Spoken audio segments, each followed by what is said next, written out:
নির্জন পাহাড় ঘেরা এক উপাসনালয়। চারদিকে নীরবতা, যেন বাতাসও কথা বললে গুনাহ হয়ে যাবে।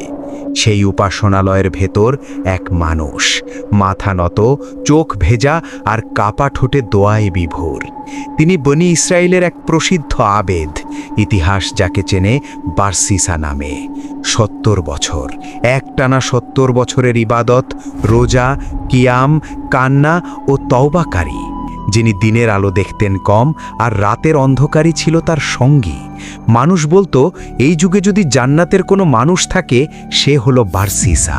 কিন্তু কথায় আছে না, মানুষ যত বড়ই আলেম হোক না কেন, শয়তানের সর্দার সেই মানুষটির কাছেও ঠিক তত বড়ই শয়তান নিযুক্ত করে রাখবেন। আর তাই সেদিনও শয়তান চুপ করে বসে থাকেনি। সে তার সঙ্গীদের ডেকে বলল, এই আবেদ আমার ইজ্জতে আগুন ধরিয়ে দিয়েছে, তাই তাকে তার ধ্যান থেকে সরিয়ে আনতে হবে। কিন্তু সাধারণ গুনাহ দিয়ে তাকে হারানো যাবে না। একে হারাতে হলে দরকার ধৈর্য আর ধাপে ধাপে ফাঁদ। সেদিন শয়তানের সর্দার নিজেই নেমে এলো। একই সময়ে বনি ইসরায়েলে বাস করত ৩ ভাই ও ১ বোন। ৩ ভাই ছিল বীর যোদ্ধা। একদিন রাজ্য থেকে ডাক এলো তাদের যুদ্ধে যেতে হবে। কিন্তু ভাইদের চিন্তা একটাই, আমরা গেলে বোন থাকবে কোথায়? সেই মুহূর্তে শয়তান তাদের কানে কানে ফিসফিস করে বলল, তোমাদের যুগে সবচেয়ে নিরাপদ মানুষকে, সবচেয়ে আল্লাহ ভীরুকে? ৩ ভাই একসাথে উত্তর দিল, আবেদ বারসিসা। শয়তান হাসল। তারা তাদের বোনকে নিয়ে গেল সেই নির্জন উপাসনালয়ে। ভেতর থেকে গম্ভীর কণ্ঠ, কে? তখন সেই মেয়েটির ভাইয়েরা বলল, হুজুর, আমরা যুদ্ধে যাচ্ছি, কিন্তু আমাদের ঘরে আর কোনো পুরুষ নেই। কার কাছে আমার বোনকে রেখে যাব? তাই আপনি আমাদের বোনকে আল্লাহর ওয়াস্তে একটু আশ্রয় দিন। এই কথা শুনে বারসিসার শরীর কেঁপে উঠল। সে বলল, না, আমি শুধু এই নির্জনে আল্লাহর ইবাদতে মগ্ন থাকি।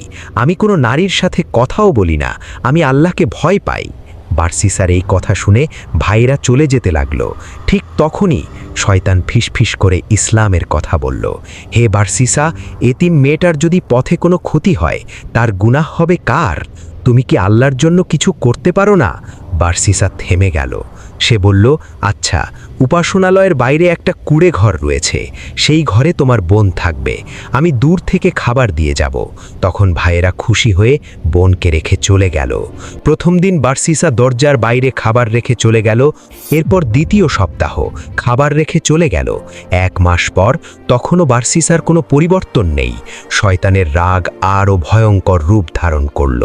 শয়তান বলতো, হে বারসিসা, তুমি প্রতিদিন তার খাবারগুলো দরজার বাহিরে রেখে আসো, এটা তো দয়া। এভাবেই সময় তার নিজের গতিতে চলতে লাগলো। একদিন শয়তান আবারও বলল, তুমি কি ভুলে গেছো? দূর থেকে কথা বলা অহংকার, আল্লাহ তো তোমার নিয়ত দেখে। এরপর বারসিসা কাছে গেল, কথাও বলল। কিন্তু আরেক দিন শয়তানের ভয়ঙ্কর ফাঁদ। সে কিভাবে একজন ৭০ বছরের ইবাদতকারীকেও মুহূর্তের মধ্যে বশ করে ফেলল। শয়তান তখন বলল, কথা তো বলছই, দেখে কথা বললে কি আসে যায়? তারপর সেই আবেদ মেয়েটিকে দেখল। হাসি, সহানুভূতি। শয়তান তার প্রতিটি ধাপে বলতো, এটা গুনাহ না, এটা তো মানবিকতা। সময় যেতে যেতে মুখোমুখি হলো এক ভয়ঙ্কর রাত। ঝড়, বৃষ্টি, অন্ধকার, আর শুরু হলো শয়তানের ফিসফিস। সে বলল, এই রাতে আলাদা থাকা বিপদ। বারসিসা মেয়েটিকে উপাসনালয়ের ভেতরে ঢুকালো। সেই রাতেই এক মুহূর্তের দুর্বলতা, ১ সেকেন্ডের ধাক্কা ৭০ বছরের ইবাদতকে ভেঙে চুরমার করে দিয়েছিল। এর কিছুদিন পরেই সেই মেয়েটি অসুস্থ হলো এবং শেষে মারা গেল। বারসিসা আতঙ্কে পাগল, কি করবে কিছুই বুঝে উঠতে পারছে না। তখনই শয়তান এসে বলল, এটা কি করলি বারসিসা? মানুষ জানলে তো তোকে মেরে ফেলবে। এখনই লাশটি লুকা। সে প্রচণ্ড ভয়ে লাশটি মাটিতে পুঁতে ফেলল। আর অন্যদিকে যুদ্ধ শেষে ৩ ভাই যখন ফিরে এলো সেই আবেদের কাছে, এসে বলল, আমাদের বোন কোথায়? বারসিসা কাপা কণ্ঠে উত্তর দিল, তোমাদের বোন কিছুদিন আগেই মারা গেছে। শয়তান তখন মানুষের কানে কানে রটাতে লাগলো, আবেদ মেয়েটাকে নষ্ট করে মেরে ফেলেছে। গ্রাম উত্তাল, মেয়েটির কবর খোঁড়া হলো, সত্য বেরিয়ে এলো। বারসিসাকে টেনে নিয়ে আসা হলো ফাঁসির মঞ্চে।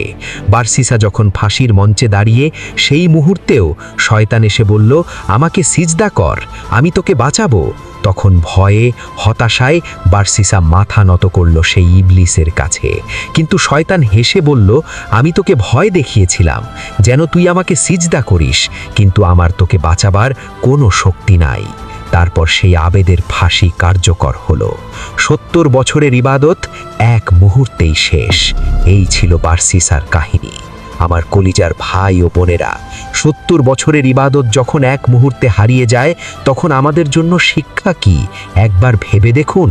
আর এমন সব বাস্তব শিক্ষা পেতে আলোর ছোঁয়া চ্যানেলটি সাবস্ক্রাইব করে আমাদের সাথেই থাকুন। আল্লাহ হাফেজ।